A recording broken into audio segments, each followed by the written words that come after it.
I don't know what's with this trend of Chinese video games coming out of literally nowhere and they look absolutely smashing. Silver Palace, a brand new open world action RPG being developed by a new Chinese studio that goes by the name of Silver Studios, was recently unveiled, and holy shit, this looks insane. Now, I barely ever get hyped about these free-to-play open world ARPG gacha games, because this is exactly what Silver Palace is, by the way. And I know, for most of you guys, with me just mentioning that, there's a good chance all of your interest and hype towards this title has probably just died. The truth of the matter is, most gacha services are aggressively monetized and overly malicious in the sense that their sole purpose is to generate money, to milk the teat of the consumer for every last cent. Another issue that I have with these types of games is when you hit the time gating, when you've got to the end of the current story and the only content left is to pretty much just increase the strength of your character by minute percentages. You can only progress so much as everything is time gated. The games are designed to jump on for an hour or two to complete your dailies or to do the dungeons to get the certain resource, and then everything's on cooldown. You repeat the same progress the following day. Basically, my motivation to play games set up in such a manner pretty much dwindles when I hit this point. So believe me when I say I'm not really a huge fan of these kinds of games, really at all. But we are currently in a time period where these types of gacha services are kind of thriving, and these open world action RPG ones are becoming increasingly more common. However, sometimes we get the odd one that comes through that absolutely hits. Last year we had Wuthering Waves, and I was grossly addicted to that game for like the first month. But then of course I ran into the issues that I despise about gacha titles. Albeit, I think that Kuro Games are quite generous with how they hand out the premium currency in order for people to do pulls free to play without spending a single cent. And the same can also be said for Hoyoverse with Genshin Impact, but yeah, that's when the time gating issue comes in and my motivation drops. But I've got a good feeling that Silver Palace right here is going to be a third contender in the big name titles like this, standing next to both Wuthering Waves and Genshin Impact. Now, I don't doubt for a single second that this game won't come with the typical gacha game issues, because it absolutely will. But trying my best to ignore that side of things, holy shit, this looks good. This game is insanely gorgeous, and I think it's quite standout if you're comparing it against Wuthering Waves or Genshin Impact. It's an Unreal Engine 5 title. It's going to release on both PC, consoles, and yes, even mobile devices. I've got a good feeling that people's phones are probably going to melt. But what makes it stand out isn't just the fact that, wow, eye candy, good looking game, but it's old London Victoria theme going on. People absolutely eat this aesthetic up. This was made very apparent with Bloodborne. And we're seeing it again from Software with Duskbloods. We also know that Kingdom Hearts is going in this direction with Kingdom Hearts Missing Link. Yeah, this is awkward. I recorded this video before the announcement of the cancellation of that game. RIP Missing Link. And compared to any other anime action RPG gacha title, I mean, this theme is just not present, so it makes Silver Palace particularly unique. The game primarily takes place in a big open world city known as Silvernia.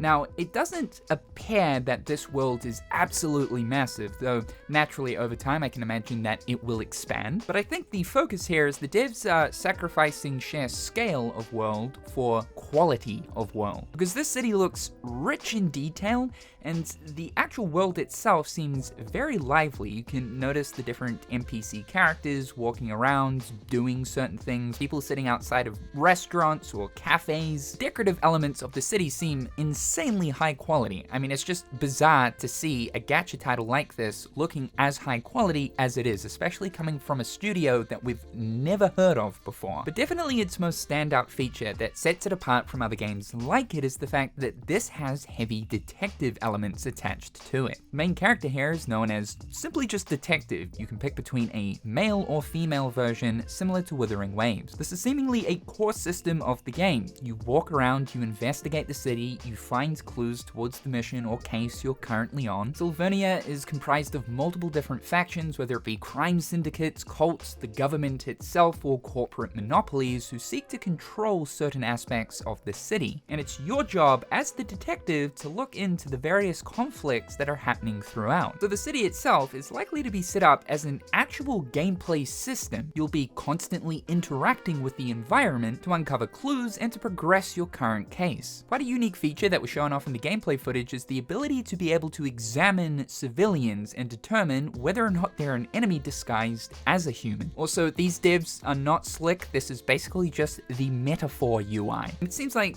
this is attached to some kind of hierarchy system where you're having to uproot the different agents connected to a particular group in order to eventually lead yourself to the leader of that group. A little bit like the Nemesis system we see in Shadow of Mordor. It also appears that there's some light stealth elements here, being able to sneak up on an enemy, and you can choose between 3 options, either interrogating them, forcing a confession, or just straight up stunning them. So this is really coming across as anime gacha a la Nioh. However, the game absolutely does also consist of the fast-paced, flashy, real-time action combat systems that these games are known for. Now, there isn't that much combat footage throughout the gameplay, so it's still quite hard to judge whereabouts this combat pacing lies. Is it more faster paced like Wuthering Waves, or more towards the slower end of things, a bit like Genshin? I want to say so far it's looking like it's somewhere in between, like in the middle of these two games. It is absolutely flashy though. There is a lot of close-up camera angle sort of cinematic attacks going on almost constantly, and I do hope this is just for the purpose of the gameplay demonstration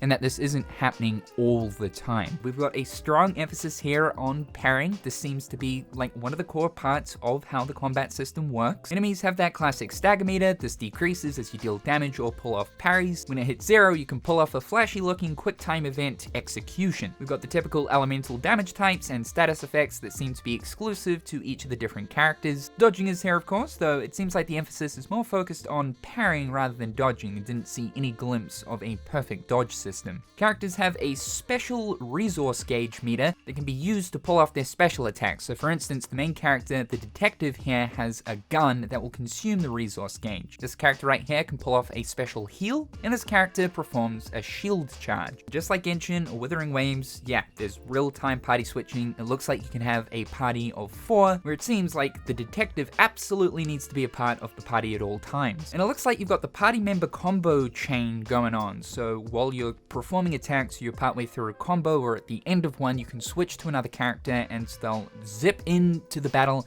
and perform a special attack of sorts. Very similar to Wuthering Waves. However, this system seems to be reliant on this middle gauge right here. Also, I'm liking the slightly violent side to some of these execution QuickTime events during some of the cutscenes. Like, it seems like this game's gonna have some dark moments. Like, did that little anime girl just snap that thing's neck? So we've got all of the right things going on here. This combat system is looking incredibly tight though. Very flashy. It's more along the lines of what I would expect from a single-player action RPG, rather than something you would come to find in an online open-world gacha title. The one thing I hope for, though, is depth.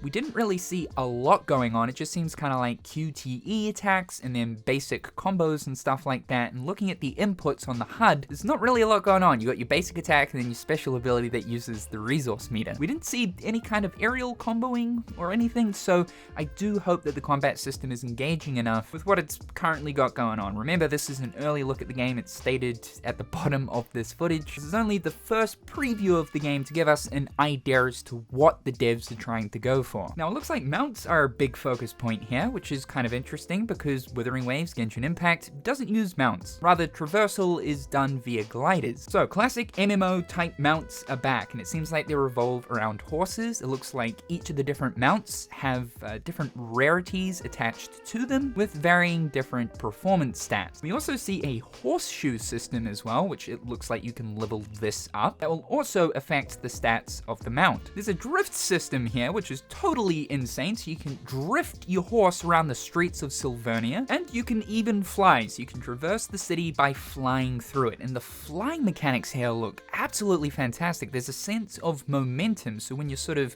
flying towards the ground, the mount seems like it kind of speeds up. You'll get the speed waves going on with the camera shake. I also noticed in this clip here, you can fly towards a roof, sort of land on it, run along it, and then quickly zip back into flying, all in one smooth animation. animation. My hope here is there are various challenges scattered around the city that incorporates the mounts for both ground and air, because it's obvious that the devs are making a big deal over the mount system here. It looks like you'll be exploring both the streets of the city as well as the rooftops. When we're looking at the map, you can see a layer toggle, so there are multiple different layers to this world. We did see a few different icons on the map which would indicate different activities, but no idea what these are going to consist of. I think this will be an aspect of the game that the devs will follow up on at a later point. Really, right now they're just trying to say, hey, this is a new game, this is what we've got going on. We can also see the player engaging in rail riding and grappling to traverse over the rooftops as well, so you don't always have to use your mount to get around the city, it's up to you how you traverse it. Again, this could be another indicator of some type of parkour or platforming challenges that might be found in the city. I also noticed what could be a hunger meter, so there might be some sort of hunger or food system in the game, because on the map we can also see